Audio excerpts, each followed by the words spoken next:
The Paddy Power Half Hour on OTB Sports. Minimal contact in stadiums. That shouldn't stop the usual suspects from going down.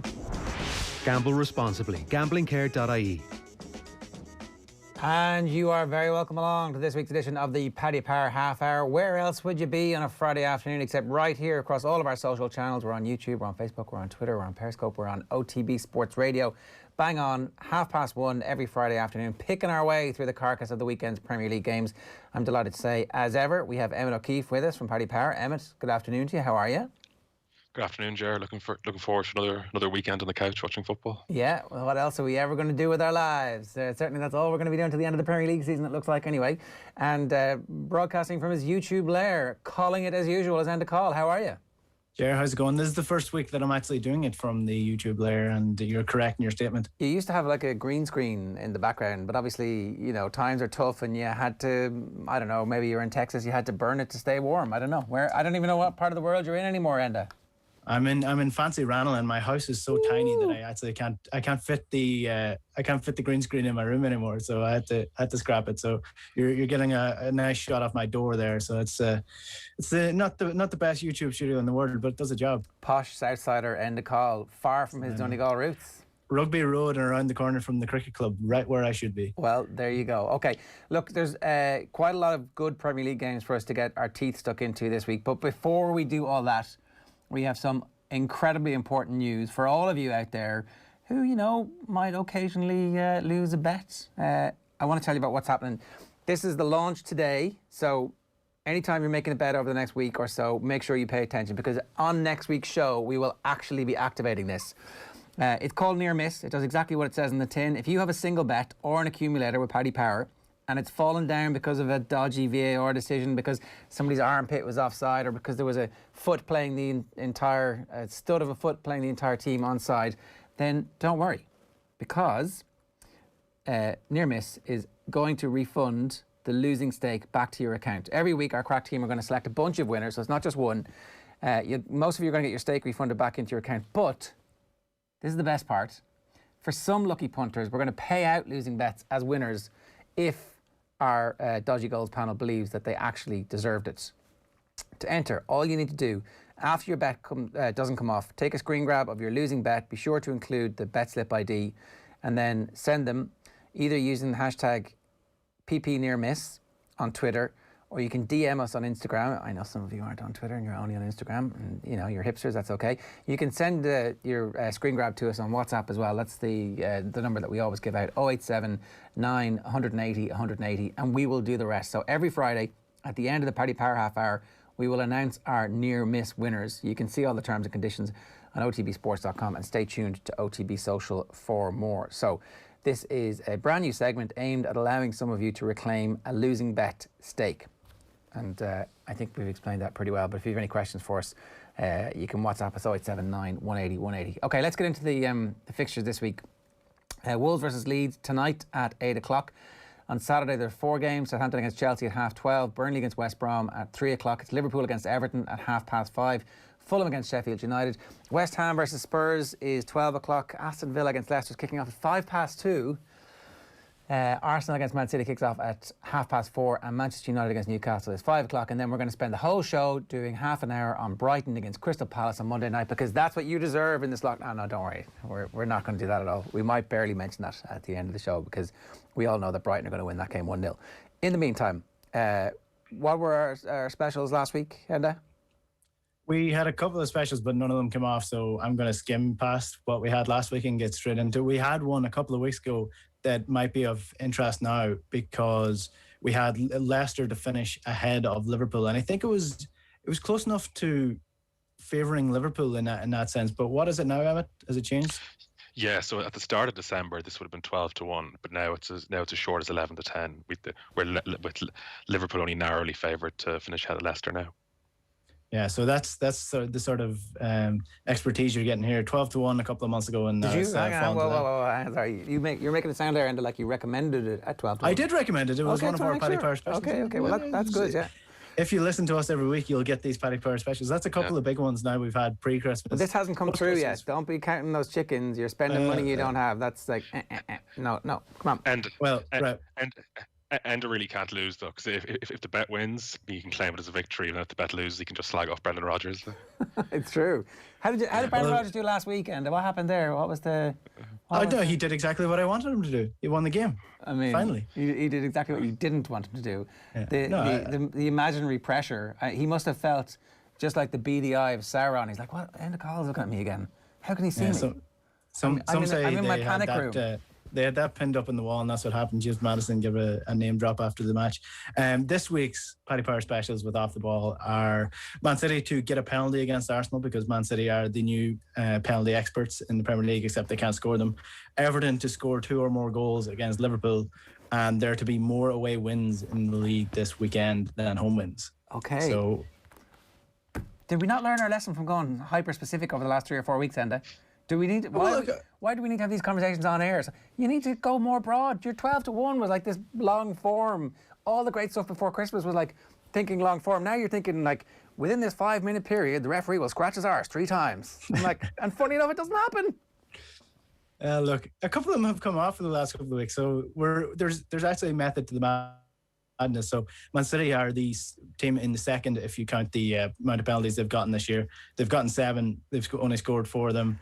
Everton to score 2 or more goals against Liverpool this weekend. Obviously, Liverpool are in a bit of a weird form, but Everton have the best shot conversion rate in the Premier League this year, and they're in good form in the last couple of weeks. So there is method behind this. So I'm hoping that the specific ones start to pay out eventually. So those are the 3 bets. Anyway, Emmet, how are they looking? Yeah, so as you mentioned, yes, only Leicester have had more penalties than City, and we're 11-4 on Man City to attempt a penalty this weekend. With Everton, we're 3-1 on them to score two or more goals. Just one thing to watch with that bet would be the odds of that will definitely increase if Dominic Calvert-Lewin can't play. And then we're 5-2 on more away wins than home wins this weekend. We'd probably expect around maybe four home wins and maybe 3 away wins. And just on the Man City penalties angle, we actually paid out last week on the OTB special on Ederson to score a penalty as a kind of a preview of what we'll be trying to offer with the near miss specials. There was a feeling among us that it was quite an unlucky loss, given that Ederson kind of came to the halfway line, only being kind of told to go back by Bernardo Silva. So I think anyone who backed him would be kind of feeling lucky. Ederson needs to grow up here, and Enda, you need to stop whatever it is that you're doing, because I was so close. I was watching the TV with my mouth wide open as Ederson strolled up to the halfway line. I genuinely thought he was going to take it, and I was opening my computer ready to clip you slagging me off for having Ederson in that bet. My religion teacher, when we would sit arguing in fourth year, would always tell me a little bit of knowledge is a dangerous thing. I always took that as a bit of a compliment, but I have to say the same thing to you. And your Everton have the best shot conversion rate in the Premier League. That's because Everton don't take any bloody shots. They only take the shot on when they're right in front of the goal. Their XG is one of the worst in the league. What are you doing with this? There's no way they're going to score 2 or more goals. We'll see, Jeremy. Okay, we will see. Okay, I just need to tell you about the games that we have live. Aston Villa against Leicester City, 2:00 on Sunday. As I said, 2:05 kickoff. Brian Kerr alongside Nathan Murphy for that one, and it's Vinnie Perth alongside Stephen Doyle for Arsenal against Manchester City at 4:30. You'll hear both of those games live on Sunday afternoon with Joe and the rest of the team on Off the Ball on News Talk. Now let's get into the first game. Tonight it's Wolves against Leeds. Enda's going to talk us through this one. 43% have faith in Wolves, 57%. The Leeds fans were out on Instagram in the last 24 hours, but they must be wrong, Enda, right? I don't know about that. This is the first Friday night fixture we've had for a while, and it should be it should always be on a Friday night. You should always have a game like this coming up that you're looking forward to. And I wouldn't say that they're being overly optimistic with Leeds, because Leeds are in good form and Wolves have been so inconsistent this year that it's hard to really judge where they're at. One thing that is interesting about Wolves, and it might play into the odds, so I'll ask Emmet about this after I've done, is the fact that these two teams are almost complete opposites when it comes to the amount of goals scored in their games. So 17 of Wolves' games have ended with 2 goals or less, and the last 5 Leeds games have all ended with more than 2 goals. Leeds have scored 40 goals, conceded 42 goals, so there's a lot of goals in their games. And completely opposite in Wolves' games. They're always low scoring. So I think there could be value in an over 2.5 goals in this game because of Wolves' defensive record and because of their record this year and because of Leeds' record in the amount of goals they score. So, Emmet, I don't know if that's matching up. I totally agree with you, and could just add to that. I think just one of the main advantages of being able to watch every Premier League game this year is be able to watch as many Leeds matches as possible. Only the current top four in the Premier League and Liverpool have scored more than Leeds, with only West Brom have conceded more than them, as their expected goal statistics be very, very similar, and even give the game probably a more open feel. They'll be missing Calvin Phillips, their holding midfielder.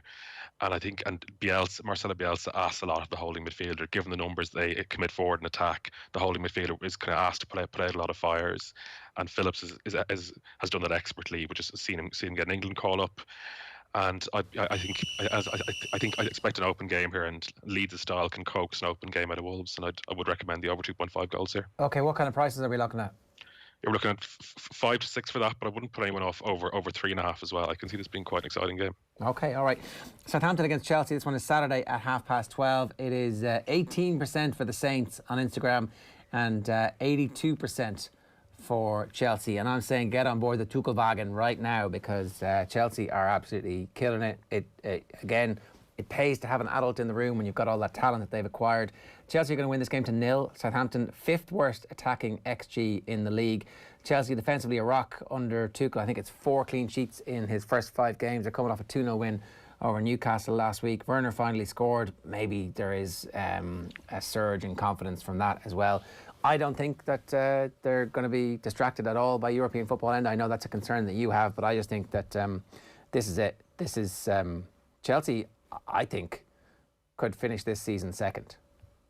Yeah, I agree with you in that. They're in serious form, and it's kind of like what you said. It's putting an adult at the wheel of a very, very talented squad. So I think the way that they're buying into Tuchel's plan and the way that they're playing over the last couple of weeks, and Werner scoring the most scrappiest goals, and it plays into that old cliche, he just needed one of those to go in, and it should open the floodgates now. So I think we'll see him improving over the next few weeks as well. Okay, Emmet, what's the prices on this? Yeah, so Southampton 15-4, the draw 27-10, and Chelsea 7-10. Just to add to your kind of point about kind of Chelsea's defensive improvement, in the 5 league matches Tuchel has had, teams are averaging under 2 shots on target a game against them. For context, Man City lead the league in that category with 2 shots on target conceded per game. Obviously, those statistics have come against poor opposition, so it's going to be intriguing to see how they fare against a decent Southampton side, and especially against Atletico Madrid and Simeone. Fair enough about Atletico. I don't know if this is a decent Southampton side. Since they beat Liverpool, their league form, lost, won, lost. That's not decent for them. That's like getting sacked for them.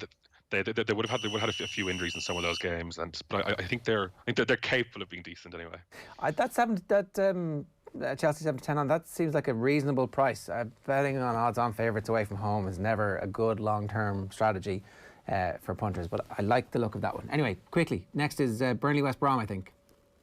Yeah, Burnley West Brom, and I mean, can you get more of a This Is England type fixture than Sean Dyche Burnley versus Sam Allardyce's West Brom? And this is one of the things that I just hate about the Premier League, is that people just fail to admit that these fixtures exist. And Saturday's 3 p.m, go out for a walk if it's dry, if you can, because this is going to be an absolutely putrid game. West Brom have conceded 55 goals this year, Jeff. That is absolutely remarkable for a side that are supposed to be defensively solid, and all their game plan is almost set up to be defensively sound, and they've conceded the most amount of goals this year. They're on course maybe to even come close to Derby in 07-08, so that's how bad they've been. But in terms of Burnley, both teams to score, or even just scoring in this game, Burnley have failed to score in 52% of their games this year. West Brom are the same, they're 51%, just one game more for Burnley that they haven't scored in. So surely this has a 0-0 draw written all over it, or at least a 1-0 scrappy win for Burnley. Early red cards and several goals going in for whoever doesn't get the man sent off. I mean, 0-0 maybe is the right bet here. I mean, I don't know. Yeah, I certainly wouldn't put you off that. The match prices are Burnley evens, 9-4 the draw, and 14-5 West Brom. Yeah, not much to say here. It's obviously not the most interesting game, but Well, let's skip on. Go on. Yeah, I'm a little interested to see how West Brom fare, because they did outplay Man United last week. They had the better chances in that game, and they've probably brought in a couple of players in January, so they might be a little bit better than in previous weeks. Before we move on, Ger, more interesting, if you want to keep yourself entertained for this game, who do you think would win in a fight, Sean Dyche or Sam Allardyce? Sean Dyche, what are you talking about? He's like 30 years younger. For sure. Definitely Big Sam. No, Big Sam in his like heyday kind of, what's that scene where the two lads wrestle in that old English movie? They're like very, what's his name? Oliver Reed, and yeah, the two lads oiled up wrestling. $9.99 pay-per-view, no $3.99 here. Liverpool against Everton next, before we go completely off track. Too late, isn't it? 71% for Liverpool on Instagram, 29% for Everton. I didn't know we had 29% Instagram Everton fans. I think that Everton are on the precipice of a significant crash. What do you think here, Enda? I'm not too sure about that. I mean, they've got Calvert-Lewin maybe out injured for this. We're unsure of that yet. We'll find out from Ancelotti today probably. But Everton are pretty good form. I mean, except for the Man City game during the week, they've been pretty impressive. And Fulham not beaten? Again, you're looking at this game, and it's been so long since Everton have won a game against Liverpool. It's 10, 11 years now. So they need to get past this phase of being the 6th to 7th best team in the Premier League, and Ancelotti's trying to change that mindset. So I think this might be a good chance for them to do it, to kick Liverpool when they're down. And I know Liverpool won the Champions League during the week, but that actually might play into their hands because they had to play their full strength squad. So I think Everton have as good a chance as anybody in this game. Well, look, the table has Everton, as we know, 3 points behind Liverpool, and they have a game in hand. So if they were to win this, it would be the opportunity for them to catapult themselves above Liverpool. And that would be a great season for Everton, no matter where Liverpool actually finish. But the XG, right? Everton are 14th in Infogol's XG table. That's not a good team. That means their underlying process is bad. That means that actually at some point this is all going to go pear-shaped for them. And maybe it's been Calvert-Lewin holding them together with his goals in the early part of the season, but his form isn't great at the moment. And if you get beaten by Fulham, I don't think you can say you're a good team. The great John Giles last night on Thursday Night Football with John Giles said, I know why Liverpool lost those games, because the goalkeeper made mistakes. The goalkeeper's a really good player. He's going to get his form back. Liverpool are going to improve, and I think things are going to go tits up for Everton over the course of the rest of the season. Emmet? Yeah, so just the prices here, Liverpool 4-9, the draw 7-2, Everton 11-2. As you said, those XG statistics are the reason why Liverpool's price is so short. You know, their recent form mightn't have been that good. I'm not sure how many of the listeners are watching. Fulham v Everton at 7 p.m. on Valentine's Day was utter domination from Fulham, but Everton didn't manage a shot on target till the 76th minute. And one of those games you really felt the crowd was missed. In terms of bet for this game, I think Mo Salah looks a strong bet to score any time at 5-6 or first at 11-4. He scored 5 goals in his last 5 games in all competitions. And as I probably mentioned earlier in the season, he's actually quietly, I think, having his best season in Liverpool shirt.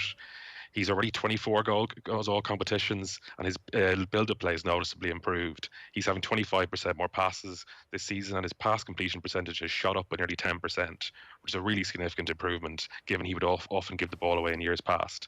I don't think it's necessarily a product of Thiago arriving, as Mane's passing statistics haven't improved really. Okay. And you think that there's a good chance that Everton are going to score 2 or more goals in this game? I think you're mad.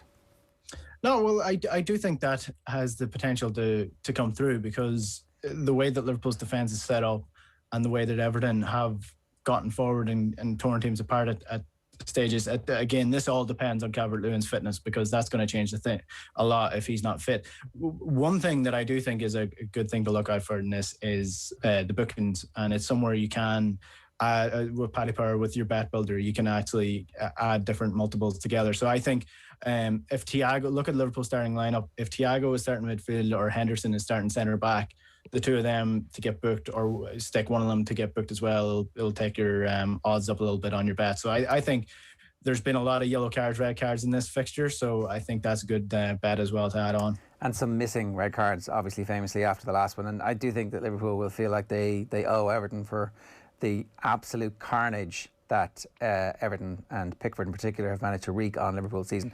Let's move on. Fulham against Sheffield United Saturday at 8 o'clock. It's very hard to pick a winner here. Our Instagram poll has Fulham 62%, Sheffield United 38%.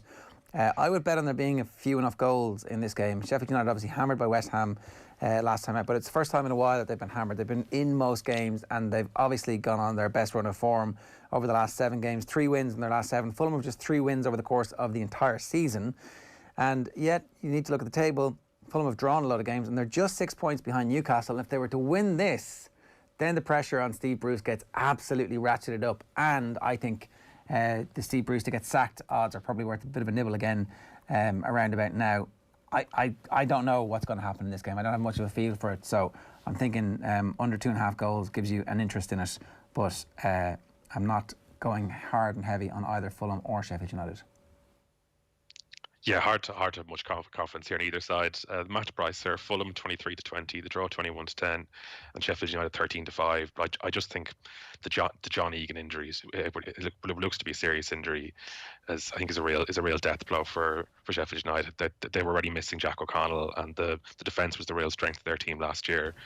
I think we're starting to see as well how miraculous job Chris Wilder did last season, having them close to the European places with the likes of Billy Sharp and Oliver McBurney up front. I wouldn't put anyone off Fulham here even though it's a shortish price. I think like their expected goal statistics are that of a team closer to mid-table, and they have actually been playing quite well for a while. So I think Fulham a reasonable betting proposition here. Okay, West Ham against Spurs on Sunday at high noon. Moyes 62%, Mourinho 38%. He's friendless. Everybody hates him. The former Manchester United manager rivalry, is that what you could call it? The derby between the failed Manchester United managers, and I think that it's officially a repechage because they're both shite.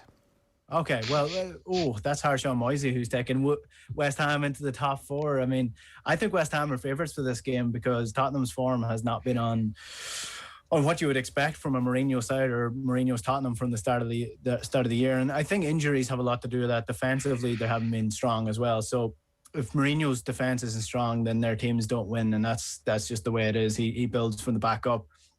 West Ham have been excellent going forward under Moyes this year, and it's almost like a counter copy of his Everton side with Souček acting as the Fellaini role, and players like Jesse Lingard coming in and just adding a little bit more pace and dynamic. Ben Rama is starting to play to the player that we saw with Brentford last season as well. So they're really exciting. They've only failed to score in one of their games this season, so I think that they will score. One thing to look out for in this is Harry Kane.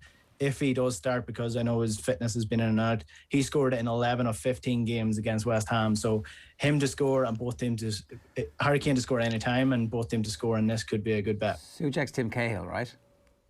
No, Souček is Fellaini, the player that you all think is a centre back, but actually you could play him up front and he'd do the job for you. Is he not like a scoring headers Tim Cahill style? Okay, whatever. But anyway, did you mention Jesse Lingard? And what the hell? How all of a sudden has he become world class? What's going on? Well, he's a young player who's been developing over the last 10 years. So, Jesse Lingard. Young Jesse. I think we all felt that he had this form in him. He's not a Manchester United. I did not feel he had this form in him. I did not think he was going to be running games.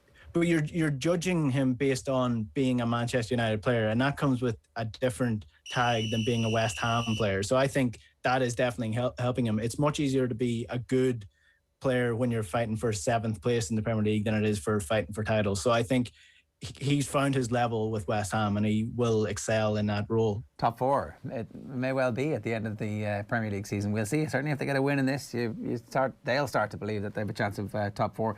What are the odds saying for this game? Yeah, so West Ham are 13-8, the draw 9-4, and Tottenham 13-8. Yeah, so Mourinho's currently 7-4 in the sack race, and this really feels like a real crossroads match for Spurs. Like, they're 6 points off the Champions League places with the game in hand. They're one of the favourites to the Europa League and in the League Cup final. So a kind of a really positive season where they win at least one trophy as well within their grasp. But if they were to lose to West Ham, there have been murmurs of discontent in the dressing room, and you wouldn't bet against a collapse and Mourinho leaving before the end of the season. So I think Spurs this is a really, really key game for Spurs. Do you have the rest of the sack race odds there, or just his price? Yeah, absolutely. So we've Mourinho's 7-4. No manager to leave before the rest of the season is 4-1. Roy Hodgson 11-2. Jurgen Klopp 11-2. Steve Bruce 8-1. Sam Allardyce 12-1. and Nuno Espirito Santo 16-1. I think Bruce, I mean, maybe because they're so tight at Newcastle, they're not going to sack him, but I think that there's a good chance if the relegation pressure continues to ratchet up. Let's move on. Aston Villa against Leicester.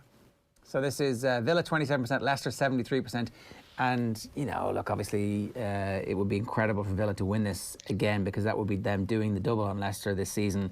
Villa beat them 1-0 with a late Ross Barkley goal in October. It'd be a huge result for them. I don't think they can do it. Leicester have won 8 out of 12 on the road. They've got the 4th best XG process in the league.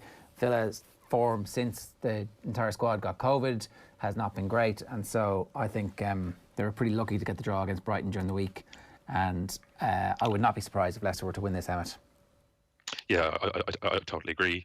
Aston Villa are 9-5, the draw 12-5, and Leicester 7-5. As you kind of mentioned about the Brighton game, Emiliano Martinez was the real star of the show. He made 9 saves to keep a kind of dominant Brighton team at bay. Only Ederson and Nick Pope have a better save percentage than Martinez, and I think he's clearly outperformed Bert Leno this season, and I think will be a candidate for the Premier League Team of the Year. Despite the talent in both attacks, I can see this being kind of a low-scoring game, with probably two teams best suited playing the counter-attack. Yeah, a Leicester-Chelsea double this weekend, I think. I like the sound of that. Next one is Arsenal against Manchester City on Sunday at 4:30. Enda, what's the crack with this one? Yeah, a game that used to be a top 4 battle, but now it's almost like a mid-table side. And Arsenal are kind of playing like a mid-table side this year with their inconsistency. So I think this is a fairly standard one. I think the odds or the Instagram poll are probably agreeing with this. Like, Man City's run of form. Everyone's talking about it. They're 10 points ahead now. They've got their game in hand played, and they are just absolutely dominating the Premier League. 14 clean sheets this year, Ger, and Arsenal are not scoring a lot of goals. Arsenal are a team that are actually quite defensive under Arteta, which is surprising. So I think one thing to look out for in this might be Man City to win to 0, because they're so good defensively. They're absolutely annihilating teams going forward now. So I don't think Arsenal have the capabilities to even contend with Man City this weekend. Is that a bet that you just find on the site, to win to 0? Is that how it's described? Exactly that. Yeah. So that if you should find it if you scroll down the page. It's currently priced at 13-8. And the match price for this game are Arsenal 5-1, the draw 10-3, and Man City 1-2. I actually can see a competitive game here. The first thing is to say I could see City resting a few players with the Mönchengladbach game in midweek. The league is basically wrapped up for City now, and winning the Champions League is the holy grail for Guardiola and the club. And I'm surprised to say this, given how goal shy earlier in the season, but I'm starting to really like the look of this Arsenal attack. I thought they were very, very good against Benfica and should clearly have won the game. They have some real creativity in the attacking midfield positions, with Emile Smith-Rowe and Martin Odegaard to supply Pierre-Emerick Aubameyang's runs in behind. Bukayo Saka, I think, is really emerging as one of the better young players in England, and I'm also a big fan of Gabriel Martinelli, who's a useful option off the bench. Added to that, Kieran Tierney returns, and I think no fullback makes a bigger difference to their team. And then Tierney, given his replacement isn't that great. Usually when pundits, I think, say a team in transition, it's a euphemism for saying the team is basically rubbish. But I think Arsenal are actually genuinely in a state of positive transition. Okay, so you're not giving them a chance of winning this game, are you? I think I could see them being competitive. Maybe if they lose, I think it'll be only maybe by a goal. I expect Arsenal to play well here. Okay, all right.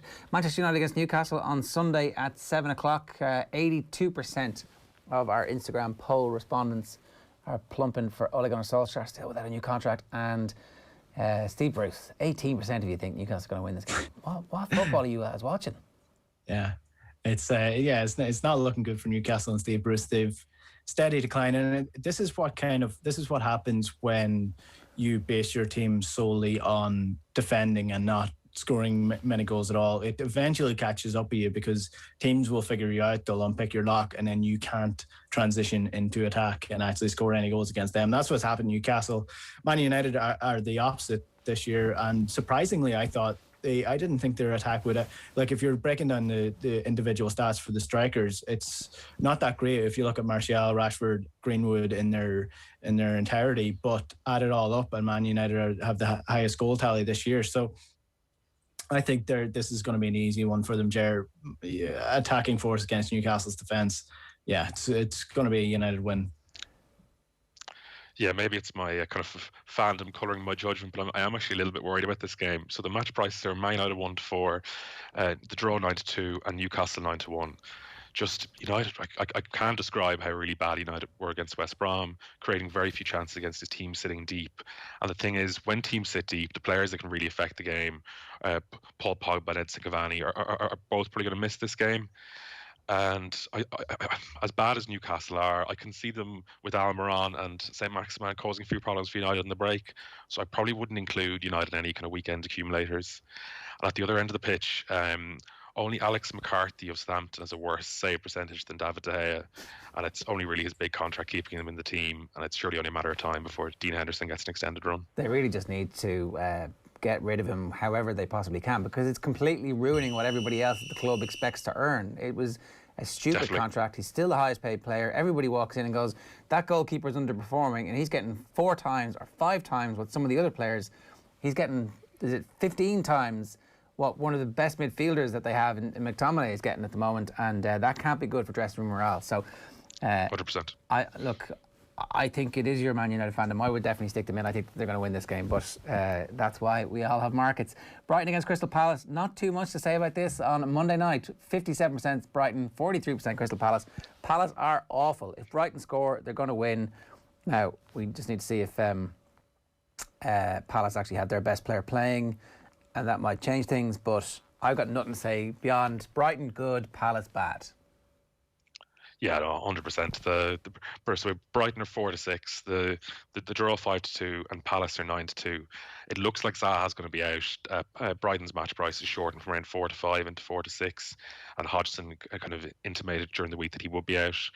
And just in terms of their record without him, in their last 20 games he hasn't played in, they've lost 18 of them, which is obviously abysmal, and including the last 2 games to Leeds and Burnley. And losing is one thing, but they're playing like a team, I think, who stopped playing with their manager. They lost 2-0 to Leeds, but it could have been a lot worse. And then conceding 3 goals at home to Burnley at home was really criminal, I would say. A couple of those some defensive mistakes. To put that into context, Burnley scored as many goals against Palace as they had in their last 10 away games combined. I think Brighton are playing well here, and I can see them winning comfortably. Okay, it's 2-1 and Brighton -1. I think looks a fair bet here. Look, I know a lot of people will be very reluctant to have an accumulator where you've got to wait until Monday night and the end of that game for it to come through. But don't rule out including this game in your accumulator. That's, if you take one thing away from this week's show, that should be it. A reminder, on next week's Paddy Power Half Hour, we're launching a brand new segment which is aimed at allowing some of you to reclaim a losing bet stake. It's called Near Miss. It does exactly what it says on the tin. If you have a single bet or an accumulator with Paddy Power and it's fallen down because of a dodgy VAR decision, somebody's armpit was offside, Harry Kane has shinned one in, Danny Ings scores off his ass in the 95th minute, don't worry. We might have you covered. It's all about the Premier League, so any losing bet that almost made it and you're feeling sore about are all legit entries. Every week, our crack team will select a bunch of winners. Most will get your stake refunded into your account, but for some lucky punters, we will pay out losing bets as winners if we feel they've deserved it. So you've got to make the deserving case for it. To enter, just after your bet doesn't come off, take a screen grab of your losing bet. Be sure to include your bet slip ID and then send it into us using the hashtag #PPNearMiss on Twitter. Hit us with a DM on Instagram, or send your snap to us on WhatsApp 0879 180 180, and we will do the rest. Every Friday at the end of the show, round about now, this time next week, we will announce our first batch of winners. You can see all the terms and conditions on otbsports.com, and stay tuned to OTB Social for more. Emmet and Enda, we'll see you next week. Cheers. The Paddy Power Half Hour on OTB Sports. Minimal contact in stadiums. That shouldn't stop the usual suspects from going down. Gamble responsibly. Gamblingcare.ie.